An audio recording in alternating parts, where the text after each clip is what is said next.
what I buy becomes my husband's property too. If that's unacceptable, then maybe we should just divorce. Charles, my husband, often tries to take things from me for reasons that seem completely unreasonable. He even attempts to give gifts I bought for my parents to his own parents, just to make himself look good. But that's not how it works. When I confronted him about it, his face turned pale. Before I married Charles, my grandparents had left me a significant gift, a piece of real estate. I thanked them, thinking this would be a future safety net for both me and my husband. But my grandparents, who were always wise and cautious, advised me to keep it a secret, even from Charles. They insisted that I keep the knowledge of my passive income and financial independence to myself. I felt a pang of guilt about hiding this from Charles, but I chose to follow my grandparents' advice. After my grandfather, who cared deeply for me, passed away, I continued my life with Charles. That's when the incident occurred. One day, while checking the account where I managed our living expenses, I noticed that $10,000 had been withdrawn. This account, which I primarily managed, was meant to cover our household costs, using the money Charles contributed. It was a huge sum, and I had no memory of withdrawing it, which meant it had to be Charles. When he came home that evening, I confronted him. "Hey, $10,000 is missing from our living expenses account. Do you know anything about that?" "Yeah, I lent it to my mom. She was in some kind of trouble," he replied casually, confirming that he had indeed given the money to his mother, Lisa. "And you didn't think to tell me?" I asked, astonished. "It's fine. Besides, it's my money that I earned. We have some savings, so it's not a big deal. That amount won't hurt us," he said, brushing it off. If Lisa was in trouble, what could I do? I had to help. But yeah, I probably should have said something. The account was for both of us, and if he had taken the money from a separate account he had before we got married, it would have been fine. But taking such a large sum from our shared account without a word, that was too much. When I cited his selfishness, Charles frowned, clearly irritated. Okay, I'll tell you next time," he muttered, dismissing the issue and quickly heading to the bathroom. I felt a knot in my stomach. He hadn't always been this way. When we first got married, he was attentive and always listened to me. Was this how marriage changed people? A few days later, I had no choice but to visit my in-laws' house to drop off a package that had been mistakenly delivered to us. "Oh, Megan, thanks for bringing this over. Why don't you come in for a bit?" Lisa said, greeting me warmly. I hadn't planned on staying, but it felt rude to refuse, so I stepped inside for a cup of tea. As I sat in the living room, I noticed some new, luxurious items, high-end cosmetics, glamorous clothes, and various health products. "Oh, my wonderful son gave them to me as a gift," Lisa said with pride. I realized then that the $10,000 in our account had been used for these extravagances. Charles had told me Lisa was in need of money, but it seemed she had used it on indulgent purchases instead. I couldn't help but feel uneasy knowing that the money had been spent on luxurious products for my mother-in-law. As I sipped my tea, unable to muster a smile, I noticed the shift in my in-laws' demeanor. Their cheerful expressions faded, replaced by a stern, almost threatening look. "My son is such a wonderful boy, always thinking of me and getting me these lovely gifts. But what about you?" my mother-in-law asked pointedly. "Yes, as his wife, are you treating my son the way he deserves?" my father-in-law added, his tone laced with suspicion. There was something unsettling in their voices. "We heard that you give him a hard time about the money he spends on me," my mother-in-law continued. "That doesn't seem right, does it?" It became clear to me then. Charles had painted himself as the victim to his parents, making it seem like I was the unreasonable one for questioning his decision. Their fearful, accusing gazes now made perfect sense. I felt a deep weariness settle over me. I had never imagined being treated so poorly by both my husband and his parents. The constant neglect and lack of respect were taking their toll, and for the first time, I began to seriously consider divorce. I thought that if I divorced Charles, I would return to my parents' house and use my savings from passive income to rebuild their home. The house, a two-story structure built over 30 years ago before my brother was born, had become too spacious and difficult for my parents to manage as they aged. With just the two of them living there now, even the handrails we'd installed for their convenience weren't enough to make it comfortable. A cozy, one-story house would be far more suitable for them. So I immediately called my parents to discuss my plans. Surprisingly, they weren't shocked at all about the potential divorce. Instead, they were thrilled about the idea of rebuilding their home. "We're so happy you're thinking of this," my mother said, her voice bright over the phone. "Even if we won't be living there for long, it's wonderful knowing it's being done with your income, and you can take over the house afterward." "Thank you," my father added. "But remember, take it easy and don't overdo it."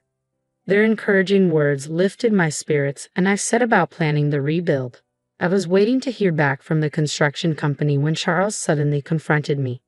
"How dare you use our savings to build a house without telling me anything about it?" he shouted as soon as we sat down in the living room. He banged his fists on the table, his face contorted in anger, completely disregarding my feelings. "My parents will live in the new house," I replied, trying to stay calm. "No, that's not happening. It was built with our joint property, so my parents have just as much right to live there," he insisted, his voice growing louder. "Are you seriously planning to cram 4 people into that little one-story house?" "Shut up and just give me the house," Charles screamed, slamming his fists on the table again.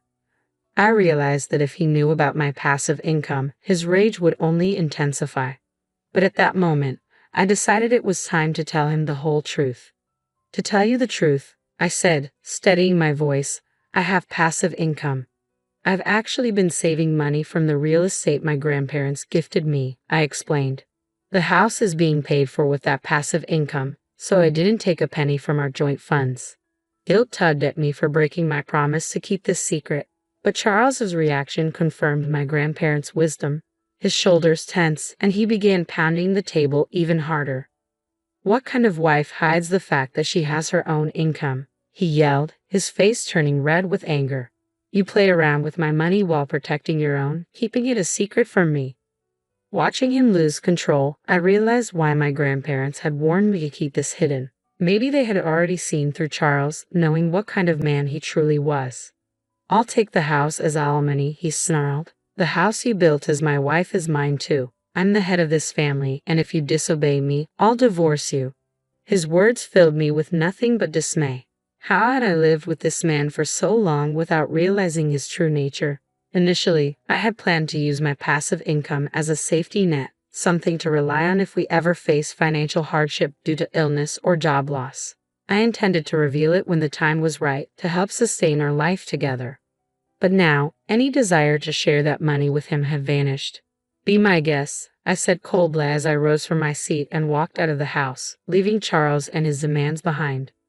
I couldn't stand being near Charles, but decided to stay at a business hotel for the night to cool off. I planned to return home the next day with a clearer mind. However, when I walked in the following morning, Charles was waiting for me, a smug, unpleasant grin plastered across his face. As I entered, he approached me, holding a sheet of paper behind his back. With a smirk, he revealed it. It was divorce papers, already filled out.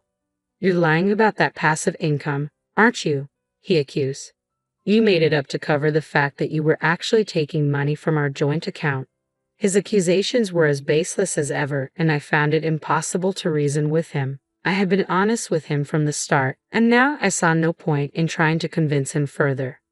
"I'm telling the truth. I do have passive income," I reiterated.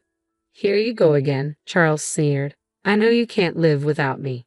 He shoved the divorce papers into my hand, still smirking. "Let me know when we can move in," he said with a dismissive wave as if it were all a game. "I'm going out for a drink." He patted me on the shoulder and walked out, humming cheerfully, completely oblivious to the turmoil he'd caused. In that moment, I saw Charles for who he truly was. He hadn't changed. He had simply hidden his true nature from me all this time. From the beginning, he had looked down on me, never once truly considering my feelings. Without hesitation, I packed my belongings, filled out the divorce papers right then and there, and left the house for good. I had decided to move in with my parents temporarily, explaining everything to them. We agreed to stay together until the new house was completed. The next day, I knew my life was finally moving in the right direction. I felt a wave of dismay as I looked at my phone and saw that my call log was filled with missed calls from Charles. Then, as if on cue, my phone rang again. It was him. Reluctantly, I answered, hoping this would be our final conversation. "Hello." Hey, he said, his voice laced with impatience. All your stuff is gone, you know. His tone left me puzzled. He was the one who had initiated the divorce, so why was he suddenly panicking when I simply left? Yes, we're getting a divorce, so that's normal, I replied calmly. I won't be coming back, so feel free to use the empty space however you like. There was a brief silence on his end, as if my words were finally sinking in. It seemed he was beginning to grasp the reality of my situation and the fact that I truly had passive income. After a long pause, he spoke again, but this time in a tone so sweet and pleading that it caught me off guard. Hey, he began hesitantly. Could you let my parents live in the new house? I don't care if I have to live with your parents too, please? I was stunned. I've already told you it's a small, one-story house, I reminded him. Please, he persisted. I said I'd surprise my parents with a house. His words left me speechless. How could he even think of giving away a house he didn't own, and to present it as a surprise? It was beyond reckless and utterly absurd.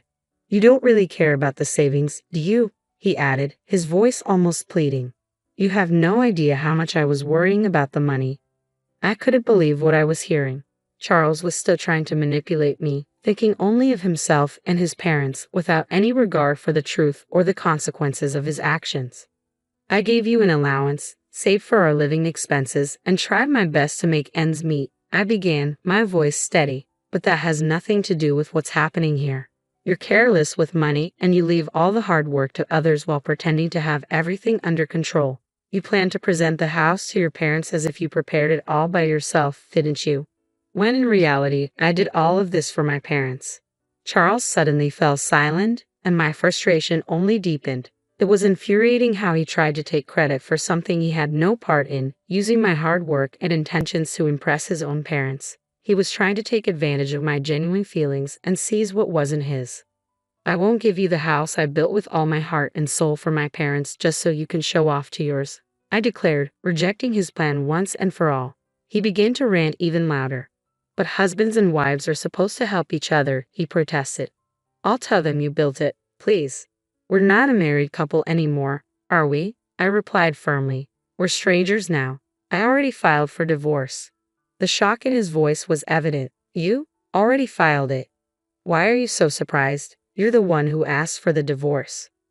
I didn't think you would actually leave me, he stammered. Hey, let's start over. Let's talk it out and try to be a good couple this time. I couldn't believe what I was hearing. This was the man who had spent our savings on his own mother, threatened me with divorce, and belittled me until the very end. There was no way I would ever consider getting back together with someone like him. No, thank you, I said, my decision unwavering. Please give my regards to your parents. And with that, I hung up the phone, feeling a sense of finality and relief. I ended the call with a bright, resolute click. The following day, my phone was flooded with voicemails and messages from Charles, pleading for reconciliation. He claimed we could still start over, that he loved me, but I was certain his true motive was to access my property and fortune. To sever all ties, I promptly blocked all his contact information, including that of his parents. In the meantime, the house was completed, and my parents and I settled into our new, comfortable home. Life felt rejuvenated.